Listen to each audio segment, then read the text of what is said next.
Welcome back to a brand new episode. I'm excited to be here. If this is your first time here on my channel or podcast, my name is Trudy Denso Osei.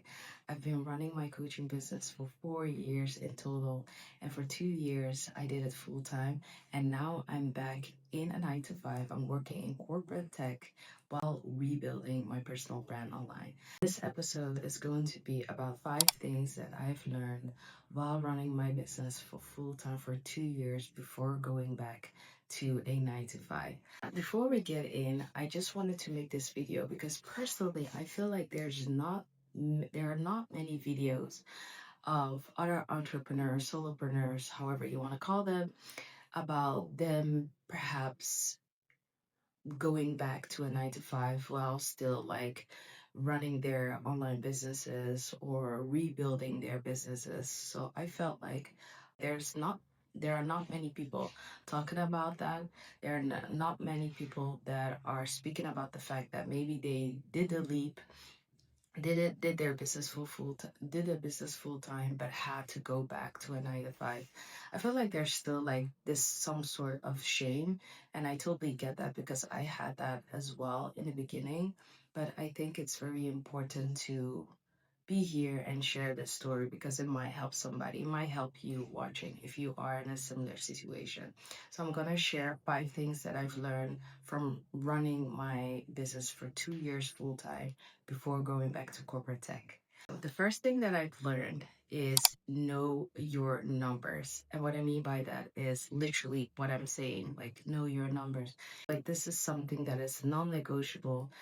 This is something that you don't play around with. You need to understand your numbers. You need to understand what it means for you, what it means for budgeting, what it means for, your take home pay. You need to understand what it means for your lifestyle. Maybe if you have a family, what it means for your family. You really have to understand what that number that you're taking home means for basically everything around you. So before maybe you might be going from juggling the 9 to 5 with your business, maybe it wasn't necessarily the sole source of income that you were relying on, right? But the moment that you leave your 9 to 5, and if you don't have multiple streams of income, that income that you're getting from your business now is the thing that is keeping the lights on, sustaining your lifestyle, contributing to your investment portfolio, you name it. So you really have to understand like what that means, what that number means for you. Are you comfortable if it's, lower than your 9 to 5? How long can you go on for if it's lower?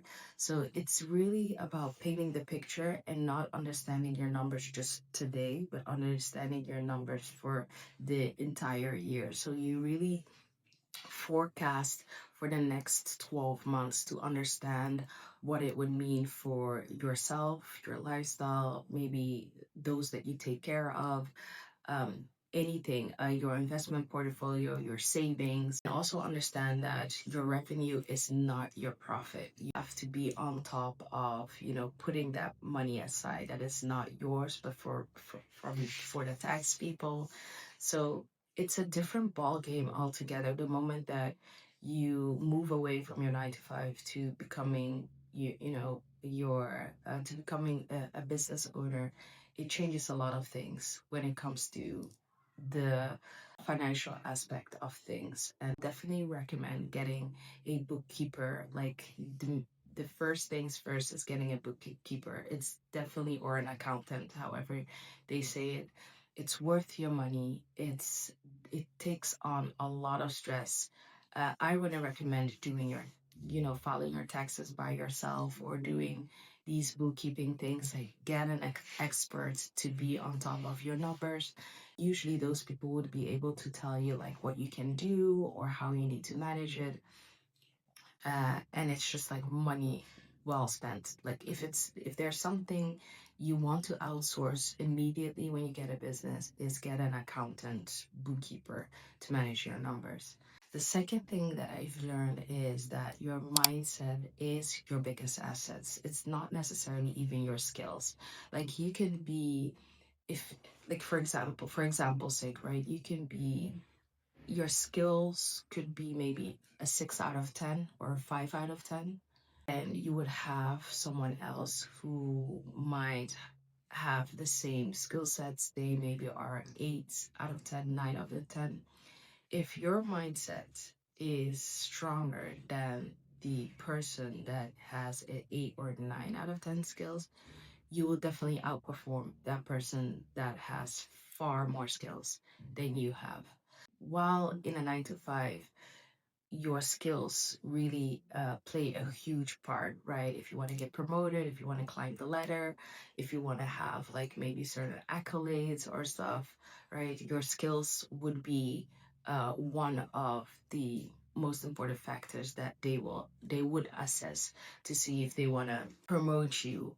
But when it comes to business, the other way around. It's not necessarily your skills that will make you the most money. Of course, it is important to be skilled in whatever it is that you are selling, teaching, but that doesn't mean at all that you are the one who is making the most money. Absolutely not. It's the one who has like a rootless mindset, can take no's for days, for weeks, for months on end and still hold themselves strong. They're not easily defeated. They're not easily shaken by things not working out. They're always like on the hunt to improve, to show up. They see a new day as a new opportunity to become better, to improve, to optimize, and that mindset is make you what's gonna make you money. And that is something that in the beginning I had. It wasn't perfect, right? Like no one is perfect, but I would say in the beginning I was pretty confident in myself, and that's why I was even able to grow my business in a way that it was replacing my income, or I was even in some months I was even making far more than I was at my 9 to 5. So it got me to a place where I was able to quit my job because my mindset was like, I wasn't really thrown off guard. And it could be potentially because I wasn't necessarily relying so much on the income of my business. So I was like, regardless of what happens, I'm still gonna show up. I love what I do. I love what I'm teaching. Even if it might help one person, I'm still showing up. That was kind of my mindset, and it helped me grow to a point where I was able to quit my job. But the moment that that became like my main income stream, where I felt like I had to perform to make things work, is where my confidence took a hit, my mindset took a hit. And that thing, that biggest asset that I'm talking about, which is the mindset, had a direct correlation to the revenue that I was making month over month. So that's why I'm sharing. Like, if you are considering quitting your job to jump into your business full time, just be mindful that your mindset is the biggest asset. Do whatever it is that you need to have those mindset shift, whether you need to hire a coach, whether you need to surround yourself with like-minded people, whether you need to meditate, whether you need to pray, whether you need to go to church, or whatever belief, or like anything, whether you need to read some books or listen to podcasts, whatever it is that you feel helps you recoup and helps you build that strong mindset and get those mindset shift. Do that, because again, it will be your biggest asset. The third thing that I've learned is it's you versus you. And what I mean by that is, don't expect people to understand the decision that you've made. So if you have quit your job, don't expect your best friends to root for you. Don't expect your best friends to be like, "Oh my God, yes, yes, yes, yes." And it doesn't mean that they're bad, like they don't have good intentions for you. Don't be pissed off if your spouse is not even getting your decision. Don't be pissed off if your family members or your loved ones don't even get your decision.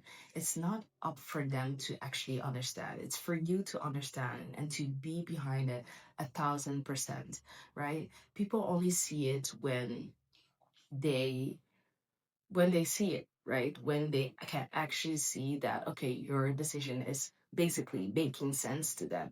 And in the beginning, it will not make sense. It will sometimes not make sense to you. Sometimes you'll question, like, oh my God, what did I do? Was this a good decision? I had that often where I was like, oh my God, was this a good decision? But you have to stand 100% behind it and don't look for validation left or right, because most of the time you're not going to get it. The type of validation that you're looking for to, feel comfortable or feel confident, you're not going to get it. And it doesn't mean that they're, your loved ones are not, you know thinking the best for you. They have the best interest for you in mind, right? They oftentimes, the 9 to 5 is oftentimes seen as, the safety net, and maybe you were crushing it in your career, so it's like, why are you giving that all up for your business? And so, yeah, if you are in the midst of quitting your job, or you have quit your job, but you're like, oh, you're pretty disappointed in the response that you're getting, get used to it, because it's not going to change unless you can literally show them that you've made $1 million. Then it might change. So don't look for validation elsewhere. Just understand why you have done what you've done and stand behind it. That's all you need. The fourth thing I would say is don't outsource too quickly.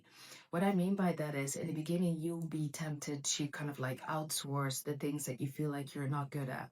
Maybe someone who can do the your content for you, someone who can do your sales calls, someone who can do your DMs, a VA, you name it. Here's the thing, it depends, right? As I said in the beginning of the conversation, like if you're gonna outsource something, outsource your, get a bookkeeper or an accountant. But when it comes to like certain strategies, it is gonna be important that you understand the game of it. You don't have to be the best, because that's why you're hiring them to replace that part of your business strategy. But for example, before you get a VA, even, which you think, oh, it's just a VA, you also need to understand why you need a VA. Like, what is the point for you at the moment to hire a VA? So a VA will take on A, B, and C, and what does that extra time mean for you? What are you going to do with that extra time to make the money back to be able to pay the VA and some more, right? So it needs to be anything that you're outsourcing for. You have to understand what that means for your business, and can you make that money back, right? You're paying the person, can you make that money and some more? So it's not about just hiring people to make time, it's about hiring people to make time to do whatever it is that you know best to make more money. That's basically it, right? So if someone is doing your content creation, okay, perfect. You've saved maybe X amount of hours. What are you doing with that time to make that money back that you're paying that social media manager and some more? So that's how you have to look at outsourcing. And I feel like when you are for example, when you've quit your job and you are in the midst of it, you feel like, oh, you want to outsource this, you want to outsource that, but you will quickly see that outsourcing is not always the answer to your revenue problems. Sometimes it's you not understanding even what your business model is. Sometimes it's about you not really mastering certain skills, and you need to master marketing and sales.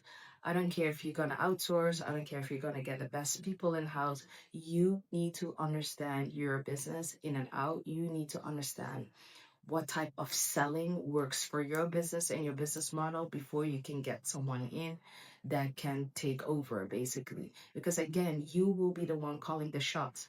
Someone that is coming in doing your DMs for you, or someone who's doing the sales calls for you. Eventually, yes, they might bring a lot of skills, but you, at the end of the day, you are responsible for if it's not working. You are responsible if they're not closing. You cannot blame them because you hire them, right? So the full responsibility comes again on your plate. So you need to understand what you're doing. You need to understand what they are doing and what that means for your business. Outsourcing can be a good thing, but in the beginning, you don't have to run that fast. It's about you learning, you getting a coach, you buying digital products to really optimize your own skill set, and then put it into practice, see what's working for your business. And then when you see that you're at the point where you can no longer do it yourself, you get someone on board. And then you have the data. You have the data that you can share with the person that you're hiring, that hey, this is the data, this is what has been working, this is what's not working, what your insights, what are your insights. But basically there's data. And when you don't have data and you go around and you outsource, you're just outsourcing. And mind you, in the beginning you might not even have the budget to hire the best people. So and that's fine, but again, you have to understand that if you're not hiring the best people, you need to be training them accordingly so that it does work. And if you don't have the skill set and they don't have the skill set, but they're willing, they're eager to learn, but you don't have the skill set, it's not going to work either. The last thing that I've learned is you need to stay ahead of the curve in your own industry. Those hold on too tightly on things that worked for you 5 years ago. Especially if you are in the market of tech, if you are in the market of technology, information, influencing, you name it, those strategies change so fast. So things that might be working for you maybe 3 years ago, even a year ago, could not be working this year anymore because the algorithm has changed. There's a new app that is being created. There are new Your consumers are buying differently now because they have more information, they have more options. Like things change very quickly.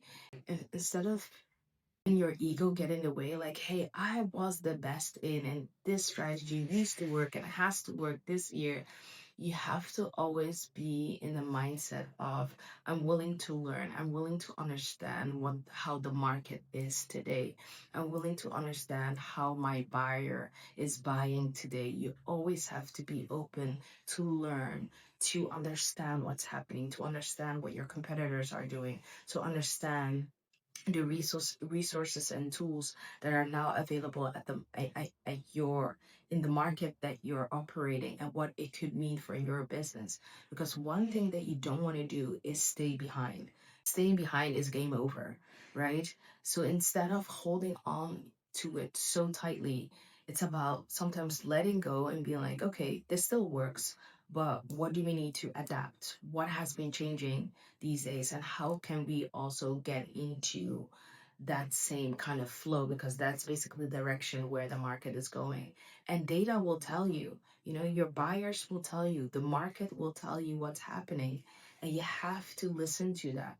You have to pay attention to that. There's no point in fighting against it, whether you like it or not. If the market is going right, you have to go right? You don't want to stay behind. And I'm not saying that you have to, like, immediately throw everything out the door and then jump on the next trend. I'm not talking about trend.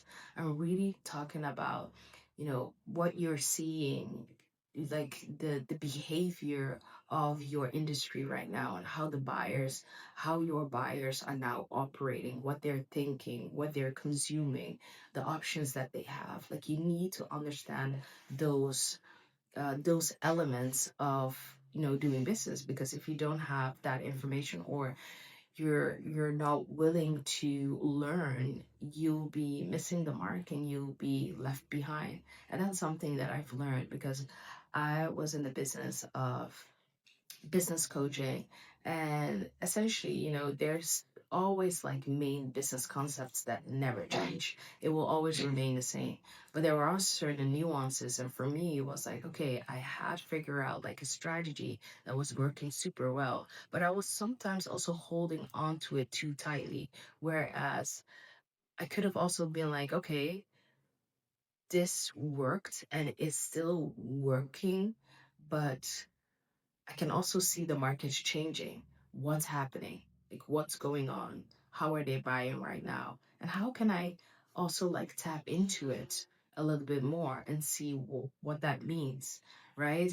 Always be eager to learn, always be open to understand what's going on in your buyer's mind, what's going on in your industry. Very important to be ahead of it.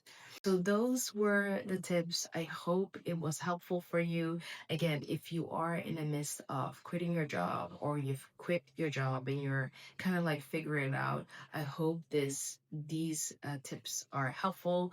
If you are in my situation where you've done business full time and you've gone back to a 9 to 5, I still hope that this video was helpful because I am in the same situation.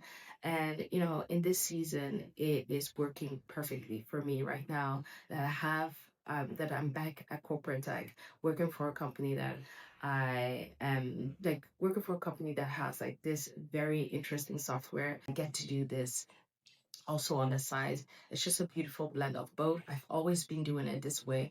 And for now, for this season, it's what's serving me. I don't know what the future brings, obviously, but one thing that I do want to share with you, if you are in my situation as well, is that you are not a failure. You haven't failed. Matter of fact, if you look back at it, you've done something that many people are so scared to do, to take the leap, to try, to give themselves even a year or 2 years to see if they can run their own business. And you've done it, you're here, and now you've gone back to a 9 to 5 to recoup, to rebrand, to rebuild, you name it. And now you can do it from a place where it's no longer survival. Now you can do it from a place where your nervous system is not at an all-time high, right? So see it as a privilege as well to have your 9 to 5 and working on, the thing that you love as well. And then when the right time happens, then off you go again.